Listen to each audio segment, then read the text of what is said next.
Okay, let me explain how to kind of solve those types of questions. Right now, the nature of those questions is they are not functions, right? They're just equations because none of them is given like y equals something. And a lot of times it's very difficult or impossible to change that any expression to some expression like y equals something. Okay? So we have to just approach as it is. So let me use this question to show how to solve it. Okay? First thing is our ultimate goal is to find the slope of the curve, but the meaning is whenever it says slope of the curve, it's like a slope of the tangent line, because when you kind of magnify that picture at the given point, then no matter how curvy that curve is, eventually that curve looks like a straight line, right? When you really magnify it. Okay? So it's going to be kind of the slope curve is approaching to the slope of tangent line, right? So simply that's the meaning here. So in here, slope of the curve means slope of the tangent line means we are looking for dy dx. And whenever we got the result, all we need is just to substitute those coordinates for that point, then which will return the slope of the tangent line at that specific point. Okay, that's the whole plan. So let's say cosine y equals x,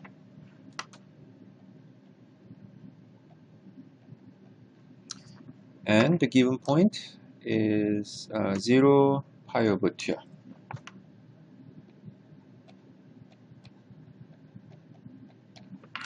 Okay, then somehow we have to have dy dx, right, from here. Then let's take the derivative on both sides with respect to x. Then the name of cosine y in that point of view for x, right, then is composite function, right? Cosine something, and the something part is y, which is a function for x, right? So by the chain rule, we have to take care of cosine something, right? So let's say that's u, and take derivative of it with respect to u times derivative of the inner function or u, right? So you can think that way. The right hand side is just simply 1, dx dx. Then now for this derivative, cosine u with respect to u, right? For the derivative, so the name is just cosine, so it becomes sine u, and that is what you're looking for, dy dx. So we can just keep that way. Now let's change back this u because of the position, u should be y, right? So it's negative sine y times dy dx equals 1. So dy dx is negative 1 over sine y. So we found it. So if the question is just looking for the derivative of the given function or given equation, but usually derivative is for a given function, right? So they're not asking that way. So most likely they're asking, okay, what is dy dx? What is the slope of the curve? That's what usual way to ask.